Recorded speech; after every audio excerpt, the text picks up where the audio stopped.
بحضراتكم معانا مشاهدينا مرة أخرى على الهواء، وأول ندوة في حلقتنا الليلة دي وبنتكلم فيها عن فئة من الفئات المهمشة وما أكثرها في مجتمعنا. الحقيقة مجتمعنا ما بيصدق إن هو يطلع بره احتياجاته فئة معينة وما يتعاملش معاها أو ما يبصش لاحتياجاتها، وكما لو إن الفئة دي مش عضو عامل في المجتمع، ليها حقوق وعليها واجبات. من الفئات المهمشة الحقيقة منذ زمن قصار القامة أو ما يطلق عليهم الأقزام. مش مهم إن احنا نجرح إحساسهم بهذا المسمى، المهم إن ده اصطلح العرف على تسميتهم بهذا الاسم. حقوقهم إيه؟ واجباتهم إيه؟ دورهم في المجتمع إيه؟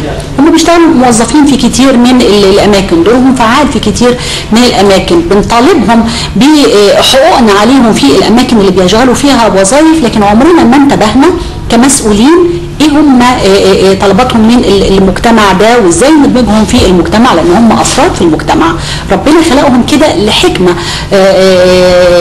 ربنا خلقهم بيها، لكن دورنا كمجتمع ان هم يندمجوا معانا او المجتمع يحتضنهم. فكروا هؤلاء الأقزام أو قصار القامة في منفذ يقدروا يوصلوا من خلاله صوتهم للمجتمع، طلباتهم، احتياجاتهم، وهو جمعية ترعاهم، ويكون رئيس الجمعية دي واحد منهم علشان يحس بألمهم، يحس بمشكلاتهم، يعرف يوصل صوته للمسؤولين.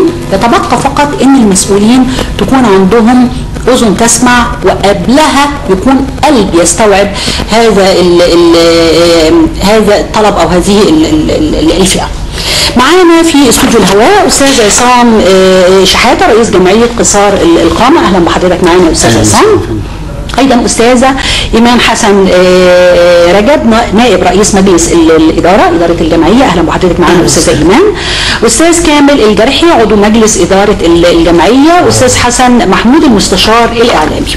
طيب، هل إحنا لجأنا للجمعية دي يا أستاذ عصام بعد ما اتقفلت قدامنا كل الأبواب وما لقيناش مسؤولين يسمعونا، ولا فكرة الجمعية دي إحنا عاملينها ليه؟ هي فكرة الجمعية أصلا كنا بنسعى عليها من زمان، أنا والإخوة معايا، فالحمد لله ربنا وفقنا من حوالي يعني سنة كده على الأقل إن احنا نقدر نتقابل ونعمل مقر للجمعية تحت رعاية أخ فاضل تبرع إن هو يعمل لنا مقر إيجار. فطبعا احنا كنا يعني من زمن ما كناش لاقيين حد لا من الحكومه تبص لنا او من رجال الاعمال عشان نقدر نفتح جمعيه ونقدر نستوعب او نكمل مع الاخوه ان احنا نقدر نشوف حقوقهم وطلباتهم واحتياجاتهم. الجمعيه دي شهرت رسمي؟ شهرت رسمي يوم 26/12/2012. لا لسه اول امبارح يعني لسه قريب. كل دي كانت معوقات من قبل المسؤولين عشان اشهار الجمعيه، ولا احنا كنا لسه ما لميناش اوراقنا او احتياجاتنا بالنسبه للجمعيه؟ لا احنا جاهزين من سنه 2000. من سنه 2000. كل دي كانت معوقات؟ معوقات. ليه؟ مفيش رجال اعمال، ما فيش حد من الاعلام بيبص لنا يعني ان احنا نقدر نوصل صوتنا من خلاله كجديه. أيوة. لان الاعلام اصلا مش متابع معانا او من زمان بمعنى صح. ما فيش الا يمكن كان الاعلام الوحيد اللي كان بيتبنانا ايامها كان الاستاذ وائل عبد المجيد. الاستاذ وائل عبد المجيد كان ايامها كان هو يعني من خلال الحلقات بتاعته ضمن الاقزام كان بيجي كل يوم 3 بيستضيف قزم او قصير القامه، ومن خلاله انا فعلا اتجوزت المدام بتاعتي من نفس البرنامج، وكنا بنتقابل ايام في نادي سموحه او ايام في كذا. طيب حضرتك ذكرت اسم الاعلامي القدير استاذ وائل عبد المجيد، مؤسس تلفزيون اسكندريه، رئيس قناه اسكندريه الاسبق. استاذ وائل اهلا بحضرتك معانا. اهلا بيك يا استاذ. ازي حضرتك يا استاذ وائل؟ وحشنا كتير الحقيقه. اهلا بيك. استاذ عصام شحاته احد الضيوف الموجودين معانا من قصار القامه او كما يطلق عليهم خطا الاقزام، وكان لسه هيقول ان الاعلام لا يلقي الضوء على هذه الفئه المهمشه. انا كنت هبادره لسه بالكلام واقول له ازاي استاذنا الاعلامي الكبير وائل عبد المجيد كان هو اول واحد، واعتقد الى الان هو الاعلامي الوحيد اللي دخل دنيا الاقزام من اكثر من 15 سنه. بيسألني أكتر من 15 سنة. أنا بقول أكتر من 15 سنة. بيسألني أكتر من 15 سنة. نعم. لا طبعا هو يعني ابتداء يعني أنا يعني ميرسي على المكالمة ديت يعني، وأنت فكرتيني بحاجة أو برنامج أنا بعتبره من أبرز البرامج اللي أنا يعني ربنا يعني يسرها واشتغلت فيها يعني. نعم. وارجو في بدايه الحديث عن البرنامج دوت ان احنا ما ننساش صاحبه الفكره ماجدة عبد السلام. نعم. اللي هي قدمت الفكره ديت في وقتها، وكان اظن المخرج هاني فرحات. كان هاني فرحات. نعم. طبعا الفكره ابتداء احب اقول ان هي فكره برنامج تلفزيوني من الالف الى الياء. يعني في برامج كتير قوي ممكن تشترك ما بين التلفزيون والاذاعه، انما هذا البرنامج استحاله يكون برنامج اذاعي، لانه انت بتقدمي صوره ناس موجودين معانا في المجتمع وكانوا يعني مهمشين محدش يعرف عنهم حاجه. انا بعتبر ان هذا البرنامج هو برنامج انساني في الدرجه الاولى. نعم. ويعني انساني بالمعنى اللي هو يستطيع ان يصل الى وجدان المشاهد. كانت دي الفترة الوحيدة يا أستاذ وائل أو البرنامج الوحيد من أكثر من 15 سنة إلى الآن اللي هو يدخل بالفعل دنيا الأقزام، يتعايش معاهم، يعرض مشكلاتهم، يجوزهم زي ما حصل وقال أستاذ عصام دلوقتي. صح فعلا، لان انا لما كنا البرنامج طبعا كان بيتصور في بيوت الناس ديت، وبيني وبينك يعني الواحد ما كانش عارف ازاي الناس دي بتعيش يعني. وزيهم زي بقيه المصريين كلهم، ناس عندهم مشاكل وعايشين لهم جيران وبيختلطوا بيهم، والبعض بينظر لهم نظره غير سويه، والبعض بينظر لهم نظره اجلال وتكريم وكل حاجه. يعني يعني حضرتك هم موجودين معاكي في الاستوديو، ويعني انا سعيد ان انا بشوفهم والله. نعم. يعني تذكر يا استاذ وائل اكتر الحلقات اللي حضرتك او اكتر الحالات اللي حضرتك رصدتها من خلال الحلقات؟ يعني حاله وقفت فيها، حاله انسانيه قوي وقفت فيها من خلال الحلقات. يعني مش عايز اقول لك حلقات حديدة يعني. نعم. انما انا بعتقد ان كان في حلقه، انا بس مش فاكر بالظبط اسمائهم، يعني كان في ثنائي كانوا اخوات. انا بس ناسي الاسماء، واخد بالك؟ ودي كانت في الحلقات الاولى بتاعت البرنامج. شخصيتين متميزتين، وكانوا بيشتغلوا يعني اظن كانوا بيشتغلوا في يعني بيعملوا حفلات. الاستاذ عصام بيقول دلوقتي حوده ورمانه اللي كانوا بيشتغلوا في الحفلات.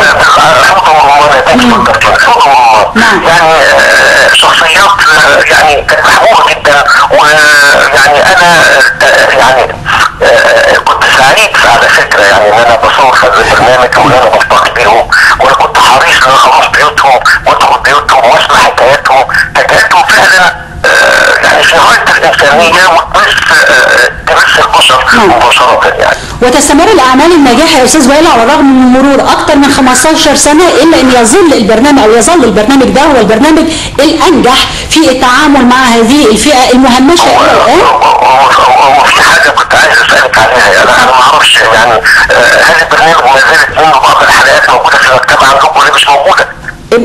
اعتقد ممكن تكون موجوده يا استاذ وائل، ويمكن بالمناسب ليها ان هي تعرف فعلا في كل الاوقات لان هي مش مرتبطه بحدث معين.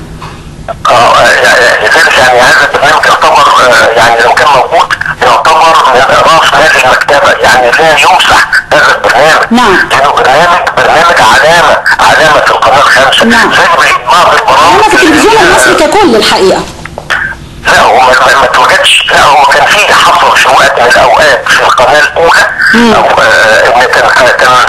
كان في فكره بدات يتكتب عنها في الجرايد ان في حد كان هيعمل برنامج مع اخواننا دول في القاهره يعني. نعم. فطبعا يعني انا ساعتها اندهشت، يعني طب في برنامج بيعرض في اسكندريه في نفس الوقت، ايه اللي يخلي حد في القاهره؟ كان محقق نجاح وجماهيريه كبيره الحقيقه. نعم. وكان محقق وقتها نجاح وجماهيريه كبيره. بالظبط كده. فهو يعني في القاهره حبوا ان هم يقلدوا هذا البرنامج علشان ياخدوا جزء من النجاح اللي حققته القناه الخامسه. انما طبعا لم يكتب لهم النجاح لان كان في اجراء قانون الصحافه اتكلمت وقالوا ده يعني تقليد للقناه الخامسه، ياخدوا فكره البرنامج من القناه كمان 5 عشان يعملوها في القاهره. استاذ وائل عبد المجيد الرئيس الاسبق لتلفزيون الاسكندريه، مؤسس تلفزيون الاسكندريه، سعيده كل السعاده على المستوى الشخصي بلقائي مع حضرتك من خلال المداخله دي، وان شاء الله حضرتك تشرفنا في وقت قريب. كل الاخوه الحقيقه في الكنترول كلهم مش قادره احصر الاسماء، كلهم بيبلغوا حضرتك تحياتهم وبيقولوا لك منتظرينك ان شاء الله في اقرب وقت تشرفنا. ميرسي اولا، وتحياتي للضيوف الموجودين معاكي، وشكرا لكل العاملين. شكرا لحضرتك يا استاذ وائل. موجودين في الكنترول كمان عشان يزعلوا. شكرا لحضرتك يا استاذ وائل، في انتظار حضرتك. ميرسي ليك. شكرا. ارجع لحضراتكم مره ثانيه بعد ما اتكلمت حضرتك يا استاذ عصام عن تاسيس الجمعيه. يعنيني الجنس الناعم في الجمعيه وفي حياه قصار القامه. هل حضرتك يا استاذه ايمان بتزعلي اللي يقول عليكم اقزام؟ طبعا. بتبقى يعني اهانه وحشه جدا. يعني ايه قزم؟ اما حد يقول لك كده في الشارع وتسمعي انا ببص له باحتكار.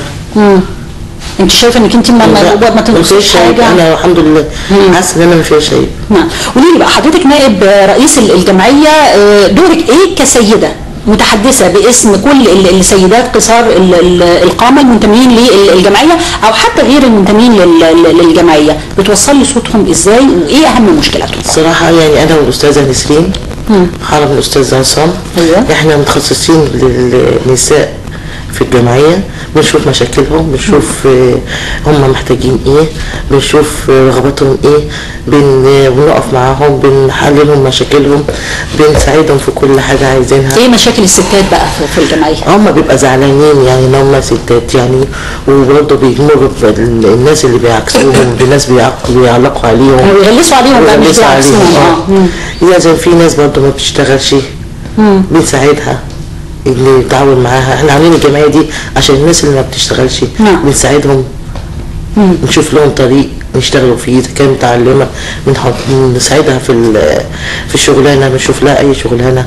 مش متعلمه بنشوف لها اي مشغل كده. هو مع ان بالرغم ان هم دلوقتي مش معترفين بينا ان هم يشغلوا اي قسم من 5 المعوقين، نسبة 5. مش معترفين بيكم كمعوقين ومش معترفين بيكم طبيعيين، وانتوا طبيعيين، انتوا طبيعيين مش مشكلة. بس انا متعينة من 5 المعوقين. كل واحد بقى، وحضرتك معين من انت في شركة ولا في مصنع ولا؟ لا شركة. في شركة. وحضرتك؟ وانا متعين كام طبيعية معايا الشهادة بتاع ما ينفعش بالقياس. حضرتك استاذ كامل الجرحي عضو مؤسس في الجمعية. بالقياس ما ينفعش. يعني دلوقتي حضرتك معين ضمن ال 5% المعوقين بالنسبه لاي شركه او مصنع، وده قانون. ده قانون. طب بالقياس ومعاك ورقه ومعاك شهاده بتثبت كده. طيب عشان نوصل حد زيك من اعضاء الجمعيه او من غير المنتمين للجمعيه بس هم قصار القامه، ما ينفعش بالقياس. انا معايا شهاده يا جماعه واشتغل فيها بالقضاء. هو في بعض زمايلي قدموا معانا برضه في الجمعيه بس مش قادرين يجيبوا الشهاده بتاعت كابتن. انا رحت عشان اعمل الكارنيه. ايوه. رفضوني. ومعاكي شهاده؟ معايا شهاده انا متعينه بيها. انا متعينه بالشهاده. ال5 المعوقين. لازم بقى حد تاني عشان يتعين زي حضرتك يرفع قضيه عشان ياخد الشهاده. بتاخد قد ايه وقت القضيه دي؟ دي على حسب طول عمرها بقى. شوف القضيه يا فندم، مش حكايه القضيه، هي المشكله كلها مش في القضيه. المشكله كلها في واحد معاه فلوس يرفع قضيه، في واحد ما معهوش. احنا عايزين احنا رفعنا مذكره لمجلس الشورى قريب، انا من اسبوع او من 10 ايام، عشان الناس كلها في مصر تنضم من ضمن 5% المعوقين. عشان انا بعمل الجمعيه دي لكل جمهوريه مصر العربيه، مش للاسكندريه بس. انا كان عندي دي الجمعيه الوحيده في جمهوريه مصر العربيه. انا كان عندي مهرجان امبارح مقام، كان المهرجان الاول لقصار القامه في جمهوريه مصر العربيه. انا هتكلم على المهرجان ده، بس واحنا تحت الهوا استاذ حسن محمود المستشار الاعلامي قال لي يا مدام علا اديني وقتي على الهوا، فانا هخلي حضرتك تتكلم على المهرجان. بس انا عايزه استاذ حسن قول اللي انت عايزه، مش هسالك اي سؤال وهدي لك وقتك. انا هستهل كلامي باخر كلمه اتكلمناها. ليه انا عشان اخد حقي ارفع قضيه؟ كل البرلمانات اللي في الدنيا دورها الرئيسي اللي هي اساسا اعضائها ممثلين لينا ان هم يجيبوا حقوق الناس. البرلمان المصري الوحيد اللي اتفنن في تضييع حقوقنا، بانه صن صراحه على حرماننا من التعيين. ده مجلس الشورى الحالي ولا مجلس الشعب السابق ولا مجلس السابق اللي هو المنحل ولا اللي كان قبله؟ لا اللي كان قبله من عشرات السنين. احنا مشكلتنا مش مشكله وقتيه يا استاذه، مشكلتنا من عشرات السنين.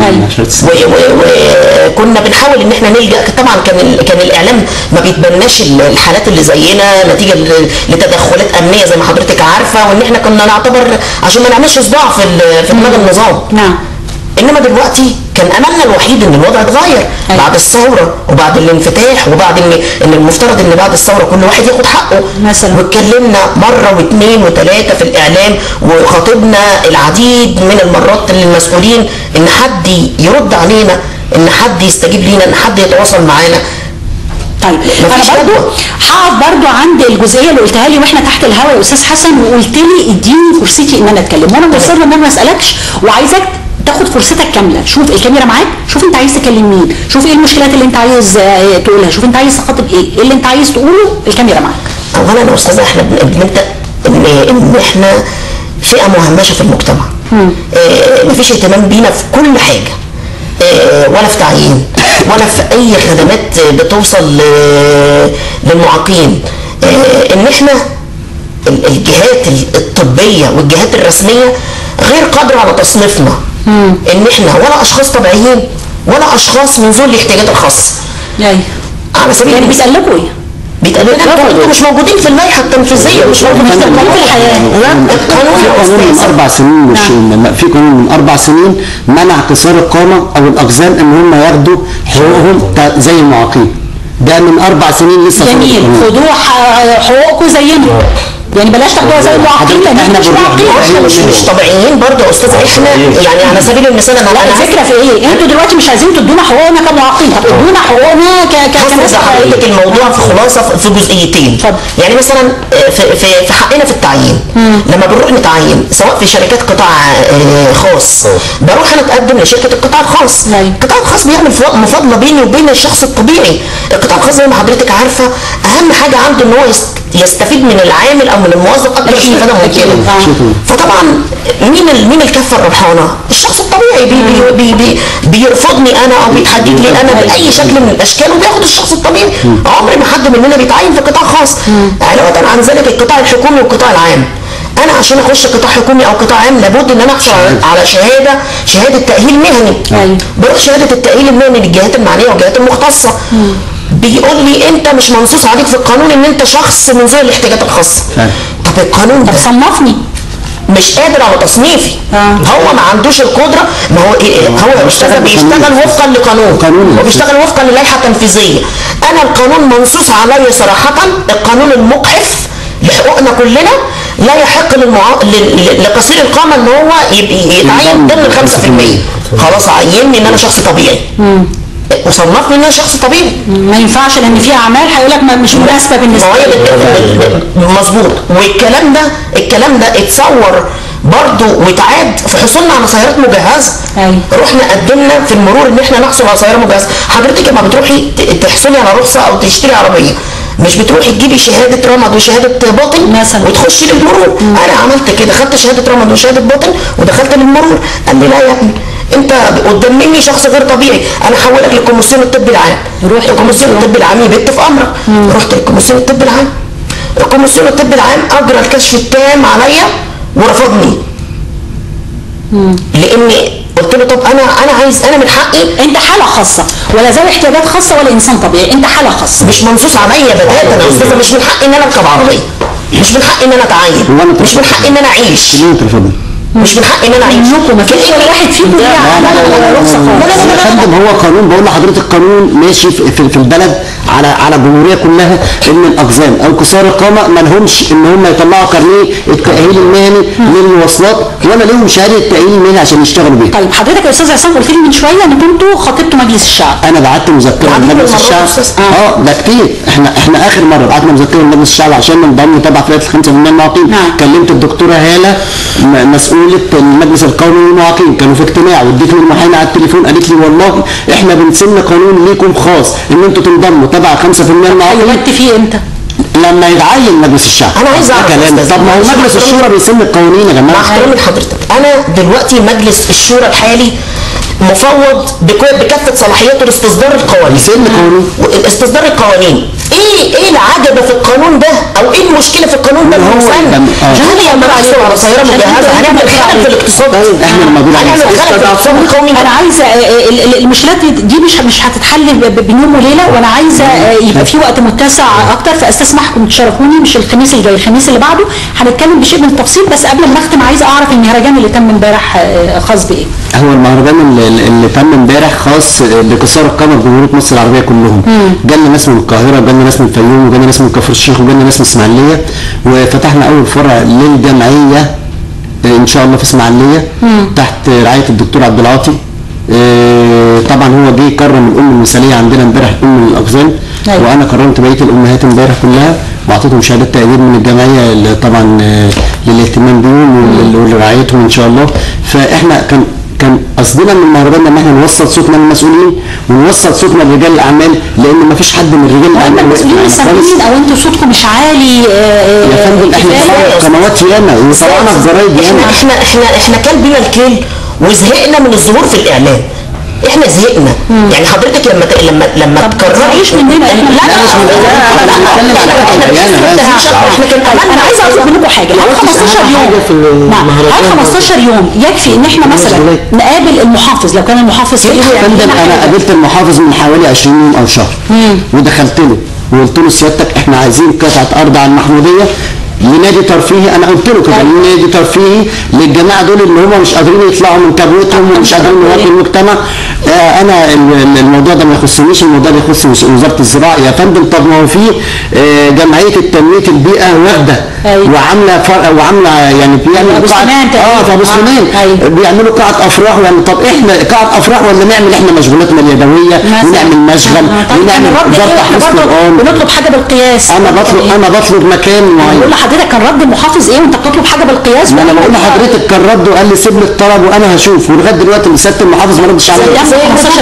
قدامنا 15 يوم من النهارده الخميس اللي بعد الجاي هلتقي بيكم ونشوف هل ال 15 يوم دول قدرنا نوصل للمحافظ مره ثانيه، قدرنا نوصل لنائب المحافظ، قدرنا نوصل لوزاره الزراعه، محاوله ثانيه مع المسؤولين في مجلس الشورى واعضاء مجلس الشورى.